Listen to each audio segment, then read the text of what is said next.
Hi, I'm Johanna Weaver, and you're listening to Tech Mirror. So listeners, today I'm really excited about this podcast, and I'm excited for a couple of reasons. The first is because my guest is here in person with me, which is actually a first for the podcast, which is very exciting. And second, because of who our guest is. So Professor Elanor Huntington, welcome to the podcast. It's delightful to have you here. I'm particularly excited because you are someone who unabashedly says that you want to make a difference and you want to change the world. This is actually a very bold statement to make, and not a lot of people say those. A lot of people think about that, but not very many people say it out loud. So I'm really excited for the conversation we're going to have today. So thank you very much for being here. Well, thank you so much for inviting me. And I had no idea I was the first in-person person on the podcast. So wow. Yeah. Well, I tend to be in the studio, and we tend to have the guests joining us remotely. And I have done a few in-person interviews but weren't in the studio, but you are the first one here in the studio. So symptom of starting during COVID, of course. But it is, I can already tell, a lovely feeling to it.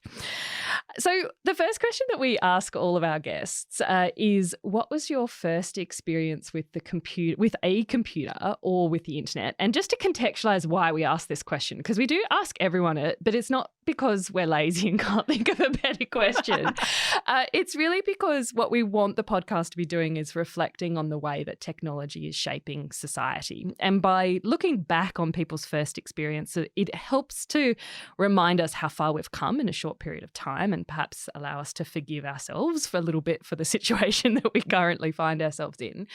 But it also helps to reflect just how much technology is shaping our experiences in the world today. So what was your first experience? Maybe with the computer or with the internet? You can choose which one. So I'm old enough that the sequencing was my first experience with a computer and then an experience with the internet. Yeah. So noting that the internet came to Australia in 1989, and such is the cycle of life that I happen to now get to sit on the board of the company that brought the internet to Australia, but that's a whole other conversation. So my first experience with a computer was in the early 1980s. Yeah. My mum bought us, the whole family, a Tandy TRS-80. Ooh, haven't heard of that one. Yeah, so it had like a whole 80 Ks worth of RAM. And my mum taught me and my brother how to code in BASIC. So wow. Yeah. That is amazing. And then when do you remember the first time that you connected to the internet? I think actually it might have been when I was an undergraduate student. Yeah. So it would have been 94, 95, something like that. Yeah. And early. And it was actually when I was a student, and it was in the days when like you'd click on a link on a web browser, and you'd actually watch the images render slowly line by line. And I remember thinking at the time, why is anyone bothering? And now we can ask that question and probably get a very different answer, but it's still a very valid question.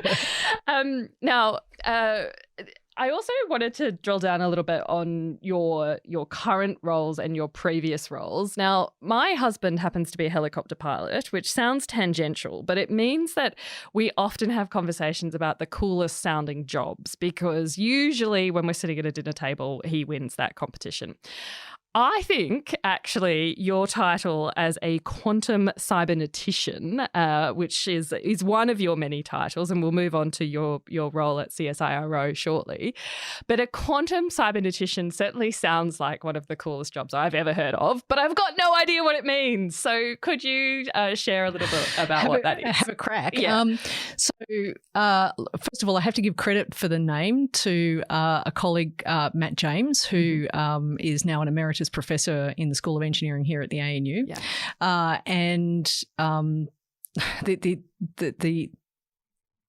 The the circularity of life again has just come out, in the sense that at the time, the word cybernetics and what that meant was actually somewhat fossilized language. Matt was actually reaching back to the days of the 50s and 60s when cybernetics was a language that was used quite a lot and all of the rest of it. And Matt and I had been working on a range of collaborations around quantum control of quantum systems. So my particular background is in laser engineering, building lasers, and then starting to work in the world of quantum computing. And one of the things about when you're trying to have technology escape from the lab into the wild and go to scale is that reproducibility, robustness, and ability to just make thousands of these things and have them work the same way every time, like that's actually a serious engineering question, and there's research in there, and that becomes particularly important when you think about what a control system is. So, the most obvious one is the cruise control on your car, where you tell your car, I want to drive at 100 k's an hour. The car measures your speed, and it will just control the accelerator or not to set at that. Yeah. Now, the thing is that it's measuring your speed. In quantum systems, everyone talks about kind of crazy stuff that quantum systems do, one of which is that measurement actually changes the quantum system. So how the hell you build control loops where there's measurement involved, like that's a super complicated and wacky kind of a thing. So anyway, Matt and I were collaborating on a whole bunch of research questions around that, and Matt reached into what was then archaic language around cybernetics and control systems and interface to the environment, and that's how we landed on that language. And, the circularity of life is that, we now actually have a whole school of cybernetics in the ANU. But at the time, that was not language that we were using at the time. So it's kind of cool. Yeah, it's super cool. And the concept of cybernetics, as I understand it, is looking at systems and how all of the different systems work together. So not just technical systems, but how people, how technology, how the environment all interact. Is that a fair assessment of what cybernetics actually is? Well, so yes, and I think we took. I mean, when Matt and I were talking about quantum cybernetics, I think we took a somewhat narrower view. Yeah. But the current language around cybernetics reaches even further back than Matt was reaching to start to talk, as you say, about systems of systems and how you bring the full complexity into that equation, not just the technical system. When Matt and I were talking about that, it related to what the quantum environment of a technical system might be, which is not quite the same thing. But it's a subset of it, and I guess the more expansive the definition, the more helpful that is in that sense. Yeah, absolutely. So I would like to ask you what your definition of quantum computing is, but I'm kind of scared of what the answer is going to be, because every time I ask this question, I get a different response, and sometimes it makes me feel like I understand it, and other times it doesn't, and I'm at the verge of thinking I understand it. So let's see if I can stay there. Can I have a crack and tip the tables? Oh God, yeah. Sorry. Go for it. Well, so what definitions have resonated for you? I think for me, the definitions that resonate the most are two. One is that classical computing is essentially looking at things in ones and zeros, so binaries, and quantum computing is looking at basically any number in the middle, so you kind of have an infinite number of possibilities all happening. And then the other is flipping a coin. And if you flip a coin in classical computing, you're waiting for heads or tails. But in quantum computing, you could have any number of those things all happening at the same time. They're the ones. So it's the number of possible outcomes and the speed, the simultaneous computation that's happening at the same time. She's twitching, everyone. I was actually just reading your body language, and your body language is upwards intonation. Like there's a physical upwards intonation as a question. So yes, I agree. They make perfect sense. Yeah. And I guess for me, where I go as a deeply pragmatic person is sometimes even to just step away from like the quantum mechanics that sits underneath a quantum computer and just ask questions about, well, so what's it good for? What's it useful for? Yes. Yeah.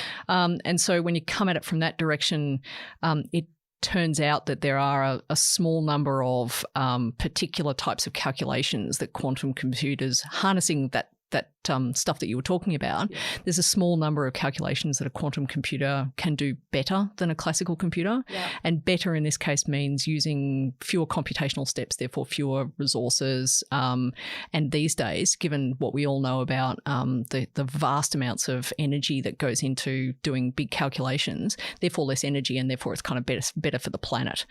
And so there's actually only a relatively small number of types of calculations that quantum computers can do better, but they are incredibly important, and so that's why everyone's really excited about it. Yeah, and can you give a couple of examples or an example of Sure. those types of calculations? So the one that kind of got the whole ecosystem going was, it sounds really dry, but it's a mathematical calculation to find the prime factors of a large number, which sounds like, not very interesting, but it's the mathematical calculation that sits underneath most of the public key crypto systems that enable you to do your internet banking securely. There's another one which sounds even more dry, which is searches on unsorted databases. So for those of the listeners who are old enough to remember the old physical telephone book, what you would do is you'd go through the telephone book by the name of the person, and then you could look up the person and find their phone number. Now imagine that actually you're looking for a phone number to attach to a person, so the other way round. And like the number of times you would actually on average have to search through a phone book in order to find that person based on sort of the random set of numbers in the way that it's ordered. Like that's like there's a lot of steps in there. And so it turns out that you can write algorithms that do that. That's what computers are good for. And there's a particular algorithm that quantum computers can do that faster than a classical computer, which sounds really dry, but it turns out that actually it's a specific example of a much more general mathematical step that actually now appears in the vast majority of machine learning algorithms. And so, the app that we all thought that we were making quantum computers for is, that's still going to be incredibly important, but actually when the thing that we're building quantum computers for is not the thing we thought we were building quantum computers for. These days it's mostly, in the short term, it's as likely to be about quantum machine learning than anything else. And machine learning essentially being what underlies what is commonly referred to as artificial intelligence for listeners who are not technically minded. Sorry. For listeners that are technically minded, I appreciate that there's a big difference between artificial intelligence and machine learning, but for current purposes, that will suffice. So Elanor, you were the first female dean of computer science and engineering at ANU. For many people, that would be the pinnacle of their career, but you have just left ANU, definitely our loss, and moved on to be a executive director at CSIRO, our national research organisation. What led you to make that move? It's one, you're going from one premier research organisations to another, so in many respects it's a logical step, but they are quite different roles that you've taken on. So you touched on it a little bit right at the start. So the thing about me is that I have no idea what I want to be when I grow up, and I kind of never have. And when grown-ups used to ask me that, I used to feign interest in all sorts of things. If I had actually been asked a different question, which is what is it that you want to do when you grow up? These days I actually have a robust answer to that. And what I want to do is make a positive difference in the world using the skills and expertise that I've got. And so, CSIRO was created more than a century ago. It was created to sit in that complicated liminal space between fundamental research and impact on the real world. And that is still what CSIRO is there for. The purpose of the organisation is still to do that. Obviously, the types of problems that we're tackling now are different, both scientifically and in terms of the world around us. And the particular job that I've gone into is it's a somewhat cryptically named Executive Director of Digital National Facilities and Collections. But the thing that ties all of that together is that research infrastructure and the research that happens on that infrastructure is an incredibly important part of the fabric of the way that, in fact, ideas connect between fundamental ideas and impact on the outside world.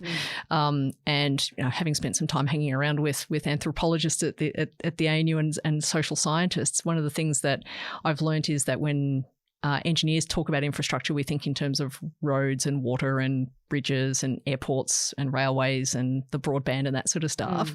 The more general definition that social scientists come at this with is it's the systems over which value is traded, essentially. Value being economic, being goods, being power, being whatever it is.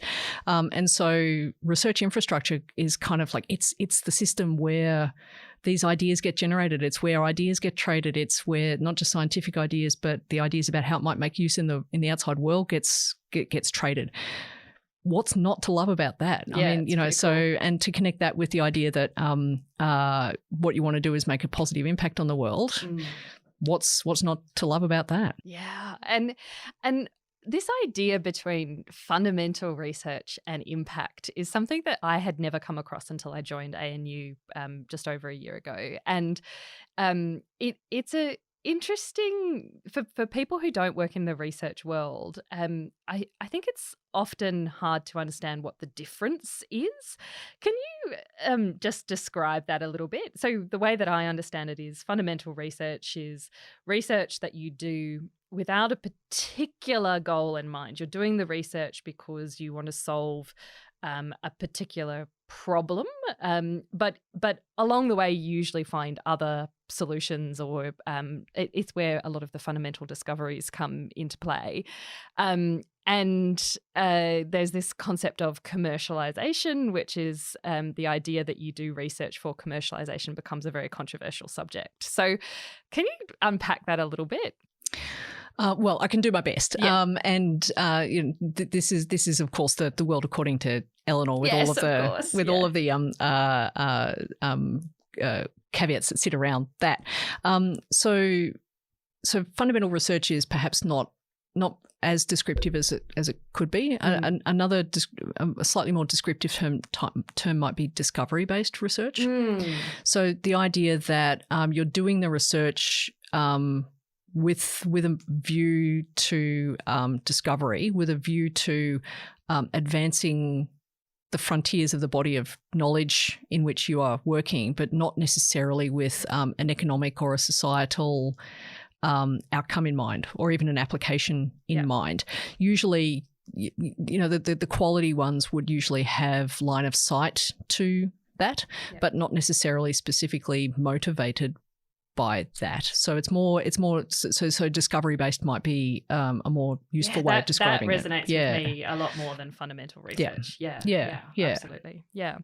And you have written about the conditions of possibility in Australia. I just love that phrase, the conditions of possibility. So what do you think are the conditions of possibility in Australia, and how do we cultivate them? Yeah, so this was a train of thought, and I'm interested in your take on what they might actually be. So this was a train of thought that started for me when I was doing some reading about and understanding what infrastructure might be writ large, and so I found this amazing series of work that looked at how reggae, the entire musical genre, was created. Yeah. And that sort of started not where I thought you were going to go in answering this question. I figured you might say that. And like it started a whole train of thought about conditions of possibility. So to sort of wind back a little bit, it turns out that like this all started around World War II. So it turns out that a whole bunch of people from all around what was then the Empire signed up to help Britain during World War II, including people from Jamaica. And it turns out that at the time, a whole bunch of people particularly signed up to the Royal Air Force. But at the time, the RAF had what they called a colour bar. And it meant that it was essentially only white men who could go into combat positions in the RAF. They were considered to be the prestige positions, and so they were the people who were considered appropriate to go into those positions.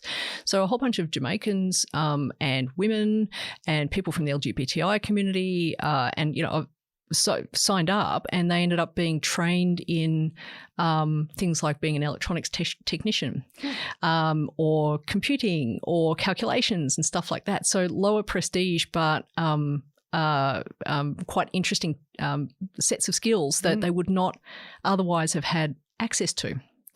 And you think about how that unfolds in different societies and different cultures once everyone was demobilised after the war, then that's where sort of I started thinking about conditions of possibility. So in the UK, what that meant was that essentially the UK actually had the world lead in the computing industry after World War II. They got overtaken by the USA for a range of reasons, but they had the world lead. It was also largely women's work. Interestingly, that changed over time, and there's a range of reasons around that. But that's where that's how it unfolded. That was the conditions of possibility in the UK. In Jamaica, what happened was that a whole bunch of folks were demobilised and had all of these amazing skills, and that intersected with a bunch of the cultural traditions in Jamaica around music, and it also happened to intersect with an ability to start to hear rhythm and blues coming from the most powerful of the radio stations out of America. And those cultural traditions around music intersected with technical skills to make sound systems, and it hit a resonance. Like it just hit a cultural resonance. And so the conditions of possibility unfolded utterly differently in Jamaica compared to the UK. And so that's interesting. And so then you ask yourself the question, well, so how might that play out in Australia? And I mean, so we talk a lot about the value of diversity, and that story, particularly in the context of the UK, and the UK being a leader in computer science after they've had this injection of diversity that weren't allowed in those prestigious jobs. I mean, that's a really excellent case study for diversity being having a positive impact that I've never heard before. So yeah. And there's really interesting books about the history of computing that kind of touch on that. So yeah. And so we always ask this question at the end, but since you've mentioned it, do you have any ones that you would particularly recommend in that space? In that space in particular, there's a book called Programmed Inequality by Mayor Hicks, who talks particularly about how that unfolded in the UK. Yeah. Brilliant. Thank you. So one of the questions that I get asked a lot, but I don't really have a very good answer to, is when we're talking about conditions of possibility, is also around types of technology that Australia excels in. And the obvious example of one at the moment that people always give is quantum computing, which we've just discussed.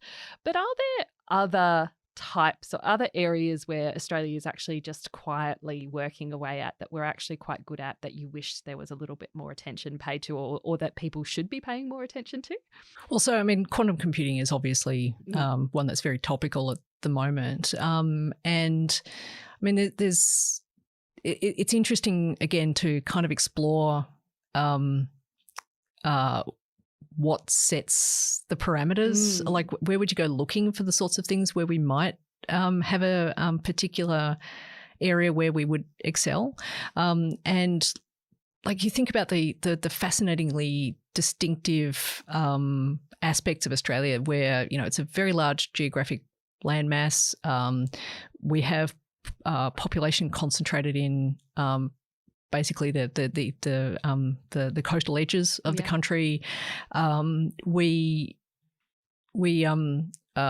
population density isn't as great as many other places, and so the sorts of things that we do well at is imagining creative solutions to things where there's climate extremes, where there's a scarcity of energy, long time between particular activities, stuff like that. So you can imagine places where we're most likely to find solutions to particular problems that require lean solutions that just kind of work. And there are times when actually we can concentrate on something for a very long period of time and develop it to an amazing place of maturity, like, for example, quantum computing and things like that. We've been working on that Australia's had the lead on that for quite some time.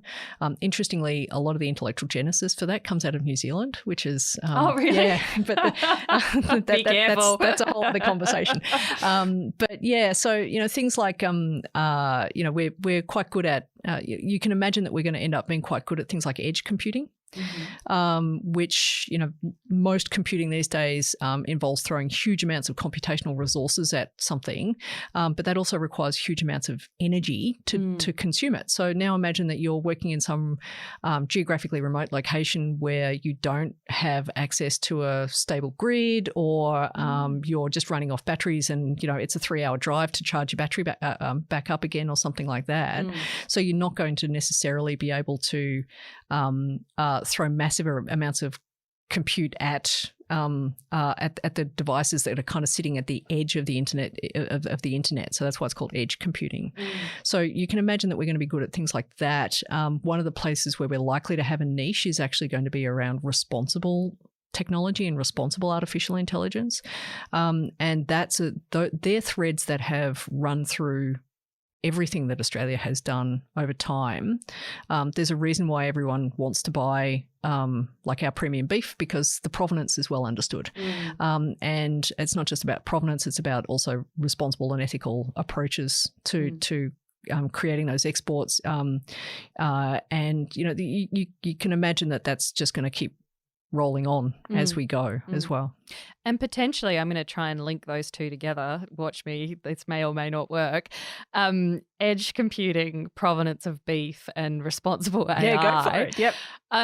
In a farmer's application. So, a farmer in 10 or 15 years' time is the perfect example of someone who would need to have access to edge computing, which is not actually a phrase that I was familiar with until you just referred to it. But that makes sense to me in the fact that the actual compute power sits a long way from the farmer in the paddock, but they will increasingly be using technology for precision farming, potentially accessing, I'm not sure if I can work artificial intelligence, that might be the stretch too far, but then also then having the amazing Australian product being shipped to market. So okay, that's good. That's a good answer.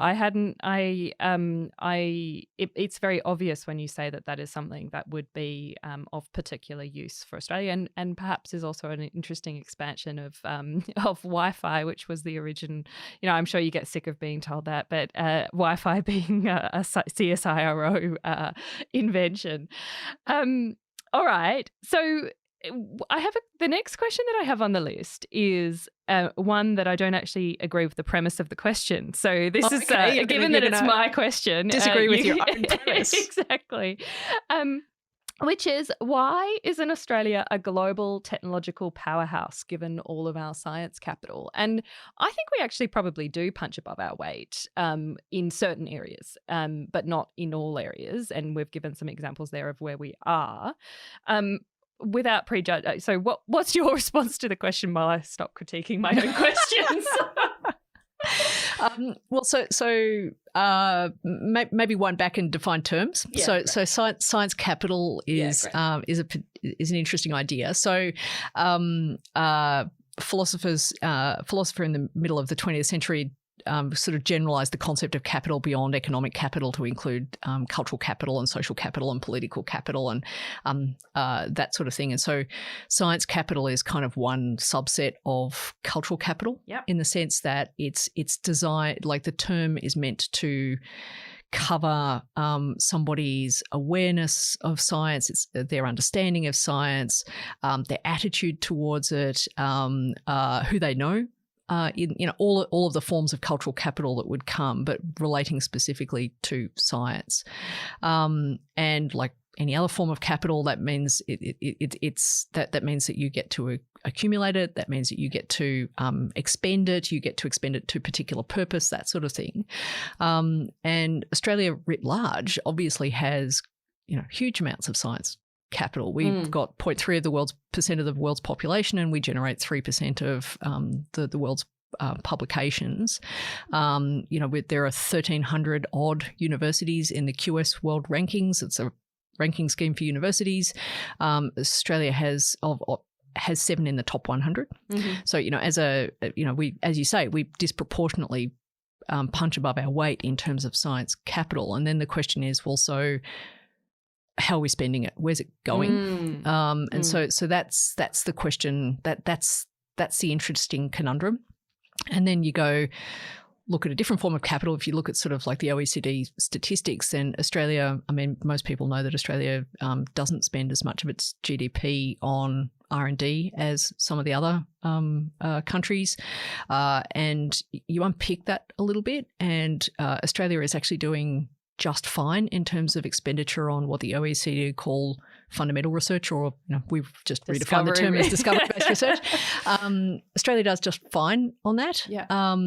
We actually punch way above our weight, possibly too much, in terms of what the OECD call development. So we spend more on development than many other OECD countries. The place where we have a big hole is in what the OECD call applied research, which is that complicated liminal space between discovery-based research and the outside world. And that's the conundrum for Australia as to how we do that. And certainly when I went poking around inside of OECD spreadsheets a couple of years ago, what I discovered was that you go looking at countries that do better there. And what's going on is that, in fact, most of the expenditure on applied research is coming actually from a small number of big companies. So it's not so much government as big companies. And the big, I think, is possibly a clue there, in the sense that they're companies that have the patience and the need to take the time and the financial capital to actually see through ideas from kind of abstract advances in the body of knowledge through to actually, no, I can see how I can have that make a difference in the world. And that's the place where Australia is somewhat undercooked just in terms of expenditure. And you can see that manifests in, there's a lot of discussion about Australia's economic complexity at the moment. It manifests there as well. So that's the interesting question about how we go about doing that.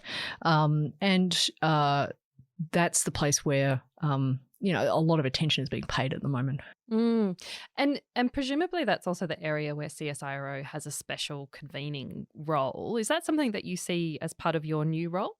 Well, so yeah, and look, that was kind of, if you could teleport backwards in time, that's kind of where CSIRO was always meant to sit, in that complicated liminal space between discovery-based research and impact in the outside world. So clearly the whole organisation has a part to play there. And look, you're absolutely right. I mean, CSIRO collaborates with, at any one time, it's like multiple thousands of companies at any one time, as well as pretty much every university and research organisation in the country. And so as a place where, as a place, CSIRO is a place in some sense, in an intellectual sense. It's got a massive surface area and therefore massive opportunity to join the dots and make connections. Sometimes you do it one-on-one. Sometimes you actually, as you say, there's a convening power associated with just like finding a whole bunch of people who are interested in a similar problem and saying, right, let's take a crack at that one. My eyes are going cross-eyed thinking about the the old school dot to dots where you followed the numbers, what that dot to dot would actually look like in terms of your day-to-day life. Now, one of the things that we speak about a lot on the podcast is how technology is shaping our world. And I know this is an area that you're particularly passionate about. And I've heard you speak very eloquently about the role of engineers, of which you are one, in shaping the world, and the fact that we need to have move on, basically change the perception that we have about what engineering or the STEM disciplines more broadly are. Can you speak a little bit about that and why it's something that you are so passionate about? Sure. So let's start first with STEM. Mm-hmm. So my take is that so STEM is an acronym. It stands for science, technology, engineering, and maths. I know that sounds obvious to say, but the thing is that it's almost become a word. Yeah. And what's more, it's become a word with meaning that actually refers most of the time to K through 12 science and maths education. Mm-hmm. Sometimes it refers to a skill set, but it's kind of an amorphously defined skill set. That's something that you kind of carry into your career and your life as you go through. But words create worlds, and by becoming a word and becoming a word that's almost synonymous with science, I think we're actually sweeping away some of the nuance that the creators of the acronym actually originally meant. Now, recapturing the original meaning of the word, once it's escaped into the lexicon, that's just kind of, it is what it is. Yeah. But actually, my problem with STEM in its current usage is that it has become a very specific usage, and what it does is it flattens the difference between those four letters. So science and maths are motivated by discovery. They're about a way of understanding the world. They're a curiosity-driven thing. Mm-hmm. Technology is about making things, and engineering is about solving human problems by making technology through your maths and science skills. So, like, they actually, each of those letters comes with a different motivation. They're similar skill sets, but they come with a different motivation. And so the challenge associated with the current usage of the word STEM is that we flatten all of those sets of motivations. And I wonder that we may well be narrow casting to the set of people who would already have an affinity to science and maths anyway. Yeah. So I guess that's where I'd go with that. And in terms of engineering, as a profession is about technological trust, and particularly technological trust at scale. Mm-hmm. And what I mean by that is that when you drive across the Sydney Harbour Bridge, you trust that the Sydney Harbour Bridge is not going to fall down underneath you. Yeah. And it's because you trust that qualified engineers have certified that this is actually a safe thing to do, which is very different to somebody just lashing together a few drums in their backyard and then punting it out onto Sydney Harbour and sticking your car on it and hoping that it'll all be okay. Yeah. Or indeed doing the experiments that tell you just how much load a drum could actually hold on the water. So it's important, I think, to always go back to what is the central promise of engineering, and the central promise of engineering is technological trust at scale, which gives you a very different set of motivations. It gives you a very different set of raison d'etre for the discipline and the people in the discipline. And it then becomes about impact and shaping the world and making that positive difference, which is what your motivating forces are. I've had lots of conversations recently about whether we need to actually step away from the term STEM, because it does have that very flat, it's about science, technology, and therefore it isn't creative. There's nothing creative. That is a misnomer, and is really doing the intent of the term now a disservice. So, I haven't yet come up or heard anyone come up with a term that you would use in it does serve a purpose. The acronym exists for a reason. So part of it is potentially telling stories about what it is that engineers do and what it is that technologists do, and that definition that you just gave about the different role of each one of them is I think quite a powerful definition. This idea of technology trust at scale when we're looking at digital technologies specifically now, do you think we're in a situation where we have a dearth of trust? And is that analogous to other periods over history, do you think? My take would be that I was fascinated to watch a conversation on a particular online platform unfold where somebody asked the question, what's the difference between a software engineer and a software developer? And it was interesting for me to watch that unfold. I did not engage in the discussion because I figured that possibly would not be helpful. But they got to very detailed specifications about the technology and like the role statements and all the rest of it. But for me, if you haul all the way back and you say, well, so engineering is about trust at scale, the software development is about developing software. Software engineering is about doing something that allows you to understand whether or not that's a trustworthy piece of software in that sense. So I guess I'd go there, and I would say that there's not as much focus on that side of engineering when people talk about digital technologies these days. And you can see it in the sense that like the barrier to entry is fabulous. These days it's fabulous, right? It's really low. Most people can cut software pretty easily. But the thing is that it is very much like somebody lashing together some 44-gallon drums and sticking them on Sydney Harbour and seeing what happens. But the thing is that it can impact so many people because you can kind of jump on it really quickly. And if it happens to be a piece of software that goes viral, but actually people haven't been paying attention to the trustworthy side of it, that's the issue. And so there is kind of like just a lived acceptance these days that people are going to be pumping software out, and it may or may not be of particular degrees of robustness, stability, ethics, all of that sort of stuff. So, and I think on top of that, our generation in particular has been really quite unsophisticated about sort of testing for that. But yeah, I mean, there are points in history where things like that have happened before, right? I mean, you think about the crazy gold rush that happened when the internal combustion engine was created, and people would kind of lash it to all sorts of stuff. And it really, it was not safe, and it did not do good things. Same is true when steam engines were created. There's moments in history all over the place where a particular technology has kind of escaped the confines of scientists and people making stuff in their garage, and like everybody's imagination is fired by it, and everybody is trying to do stuff with it. And then after that kind of crazy gold rush phase, then people start to do things like, introduce the idea that you might want to keep track of the speed of the internal combustion engine that is attached to your car, that you might want to wear seatbelts, that you might want to actually have people have driver's licenses when they're operating it.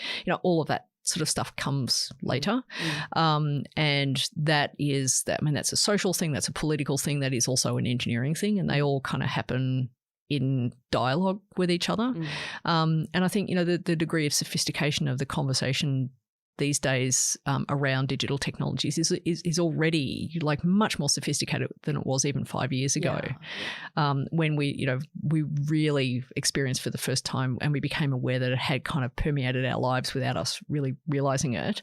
Now we're aware of it. We don't necessarily have all the answers yet, but at least we're aware of it, and that conversation is starting, which is a good place to be. And I think for a long time, and it is entirely symptomatic of my background. I'm a lawyer by training, and so I looked at how do you create the conditions of possibility for systems of trust around digital technologies, and look at it from largely from a regulatory perspective.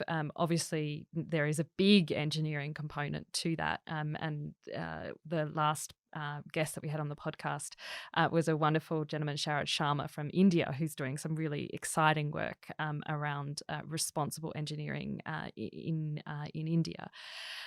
So I think there is both of those aspects. Obviously, there's a political aspect. There's society actually waking up and demanding that we have technology that is more responsible. So to go to that to circle back to the conversation we were having about the conditions of possibility in Australia, you identified that one of the areas that Australia should and is excelling at is around responsible development of technology. What do you think we need to put in place to actually foster that in Australia, both within our universities or with our politicians or in society? I mean, it's actually part of the reason why this podcast exists, because we want to prompt the conversations about these types of issues. So being a good academic, I will not stray into areas where I'm not necessarily qualified to go. Of course. Yeah. But I guess one really interesting example is that a team in my part of CSIRO, Data 61, a team was involved in convening the conversation about what Australia's the national AI ethics principles would be. And now there's actually a whole active research area in working out how to operationalise that technically. Yeah. So that doesn't go to the legal questions, it doesn't go to the political questions, it doesn't go to the policy interventions, but it does actually solve a deeply important pragmatic research question, which is, it's nice to write down all of these ethics principles, but how do you actually operationalize it in an engineering sense? And so there's actually activity like that, and it's kind of cool that Australia is a place where that just sort of seems obvious. Yeah. So, I mean, one of the things that the pandemic taught us was that Australia actually still does believe in itself as a community. Australia does actually still believe in itself as citizens as well as consumers. And so it's the kind of place. That's actually more rare than we appreciate. I know. Who spent a lot of time in other countries, there is still a pride in being Australian, is something we need to treasure. Yeah, and look, we were willing to do the hard yards because we could see that there was a collective benefit. We do actually believe still in the idea of a community. And so Australia is conditions of possibility. Australia is a place where you can imagine that a profoundly important piece of applied technical research could sit beside the society and the economy and the political discourse around this. And Australia is a place where something like this could actually, that research question could actually flourish, which is, there's an example there. And frankly, in those respects, the technical application of AI ethical principles is so important. I mean, there's a famous example of Marche, I'm going to mispronounce her last name. She was a Dutch representative at the EU Parliament, and she read out a set of AI principles that were American AI principles and Chinese AI principles, and they were basically identical. Oh, how fascinating. And so it really is the implementation, it's the technical implementation of it that makes the difference in that sense, because you can have those high level principles, but unless they're actually implemented, has very little difference. So maybe we'll flag this as a future episode of the podcast of something to drill down in. Oh, how fascinating. Yeah. I've got more reading to do. Thank you. Excellent. I'll send you the link. So when you're looking at your career over the last period of time, and when you were talking about your career not necessarily having a particular strategic pathway, that's something that definitely resonates with me. I have this catch cry of if I'm ever doing what I thought I was going to be doing 5 years before, I never have in my career to date. But let's assume there is some logical coherence, because there is inevitably. What's something that you know now that you wish you had have known 15 years ago? And this is really in the context of looking backwards to look forward, and the advice for people who are listening to conversations like this, wanting to break into them, and trying to make it a bit more accessible for people. So 15 years ago, I was recently asked, what advice would you give your teenage self?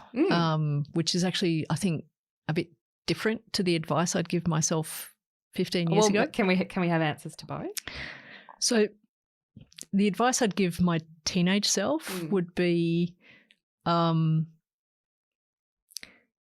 just relax a bit and be willing to let it unfold. You don't need to know the answer to everything in advance. which I think, most people would tell their teenage self, because you don't have the confidence of actually just sort of rolling over a few of life's bumps and figuring out the solution and being confident that you can probably tackle whatever the next bump is. And that would mean that I would maybe have made some different choices. I don't know that I would necessarily have ended up in a different place, but I wouldn't necessarily have felt the need to sort of examine all of the million possible future worlds with quite the same level of obsessive detail, and just relax into it a bit. And I think that goes to the idea that I still don't know what I want to be when I grow up, but I do know what I want to do. Another way of describing that would be to say I don't necessarily have clarity of the destination, but I do have a fairly clear compass, and that compass allows me to make choices as I go through life. The advice to 15 years ago, I think, would be much more about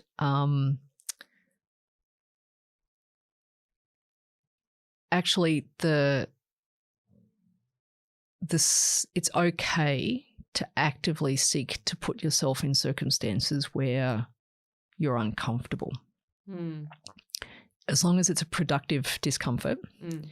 And what makes it productive is much more proactively seeking advice and mentorship, and finding your way into different bodies of literature so that you can find your way through that as well. And the me 15 years ago was right on the cusp of my very first sort of significant leadership role. That would have come 2 years later. And possibly just a whisper in my ear from 15 years ago would be, human beings are actually quite interesting. Who knew? Because you had previously been focused on the technical. Yeah. Absolutely. Yeah. Interesting. Who knew humans could be interesting? That is, I've heard you describe them as squishy, wet squishy things as humans. Yeah, absolutely. Look, I think that's really interesting. My advice to myself as a teenager would have been to continue to do science and maths. I look back on that period of my life. I loved science. I loved maths. I loved the satisfaction of it. And yet I ended up doing humanities and law at university. And tell me about how that unfolded. That's fascinating. Well, I don't think there was ever, I don't remember ever having a teacher sit me down and say, you should go in this direction. It was a natural evolution of the subject choices.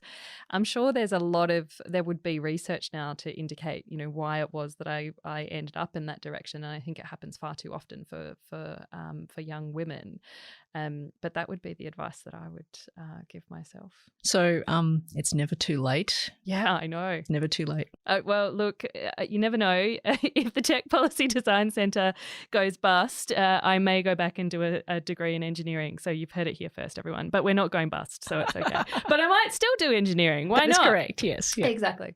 All right, well, we wrap up the podcast with a question around books, resources, things that you have really enjoyed reading that have broadened your mind or your perspective, or that you think would be really good resources for people looking to learn more about some of the issues that we've spoken about today. Do I have to pick just one? No, you can give as many as you like. The more the better. Okay, so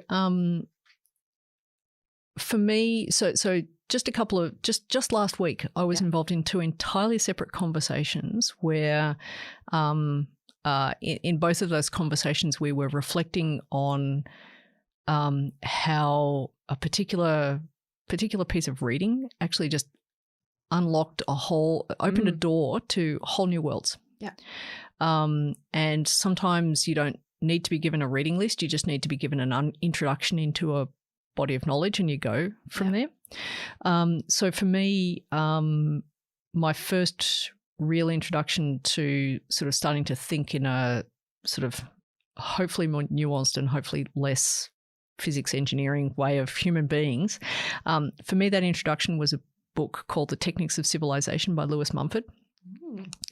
It's a great book. What it also does is it opens the door to a world. So if people with my background, to understand the wider context in which you are doing your research, making your technology, having it engage, having it be in dialogue with the world around you in the wider context, that was a great introduction into a whole new world. So that would be one. For people coming from the other direction, and it's kind of a meta recommendation. There is a publication called The Brilliant, it's a science communication publication, and what it does is they profile science communicators. And so again, in terms of opening a door, if you want a really rapid fire way to get access to the names of and therefore follow up on the comms of science communicators who really know their stuff about talking about particular areas of science. It's like it's a doorway that just opens up nirvana for you. So if you want to come from the other direction and understand like a massive array of science and technology and engineering and all of that sort of stuff, that's a great place to go. And in terms of just understanding how much imagination influences the technology that gets built. It's kind of a sideways recommendation, but first of all, watch 2001: A Space Odyssey, and Love it. And then read The Ship Who Sang by Anne McCaffrey. They were created both at basically exactly the same time. They were emergent properties of the space race zeitgeist that was on at the time. They both actually talk about what these days we would call artificial intelligence and relationships between humans and machines, but they have utterly different imaginings of how that would play out. Just completely different imaginings. Fabulous. Well, I'm going on leave at the end of this week, so I will. I don't think I've ever watched Space Odyssey, so there you go. I will put that at the end of my week of leave, so that I can relax and then watch that and read the book once I've finished. So, I know I said that was the last question, but I have one more question for you because I know if I don't ask it, I will be kicking myself once I leave the studio. Which is, what does success look like for you in 5 years? Let's not be too unrealistic of a timeline. 5 years from now, what would make Elanor happy? Look, I mean, so there's the nerdy SWAT suck-up student side of me. What would make me happy is having done well at my job, having done a good job. More broadly, I go back to I have no idea what I want to be when I grow up. But more broadly than that, I do seriously think that the world is at an inflection point. There are a number of grand strategic forces at play at the moment, and they are starting to collide, and they're going to continue to start to collide. And so for me, success would be doing my part in wider conversations around imagining how that might unfold and finding ways for us collectively to ride the turbulence that's coming rather than getting dumped by it. Yeah, I think that is an excellent measure of success. I've just finished literally today writing an article on the tech decoupling of the US and China, which I think we can now say has happened given Biden's decision on semiconductors. But we're starting a very deep conversation at the end. But I couldn't agree with you more, and I think that's an excellent measure of success. So, Elanor, thank you so much for being here with us today. I've really enjoyed the conversation and lots of fodder for us to go in different directions with future podcasts. So thank you very much. Thank you so much for having me. Tech Mirror is a podcast of the Tech Policy Design Centre at the Australian National University. This episode was produced on Ngunnawal lands by Jack Fox. Ben Gowdie provided invaluable research and post-production support. If you would like to support the pod, please give us a 5-star rating, or even better, leave us a short review. This really helps us to get the word out. We also love it when you send us questions or comments. We read them all. You can find out more by following us on Tech Policy Design on Twitter or LinkedIn, or Google Tech Policy Design Centre and follow the links. Thanks for listening. Get in touch and get involved.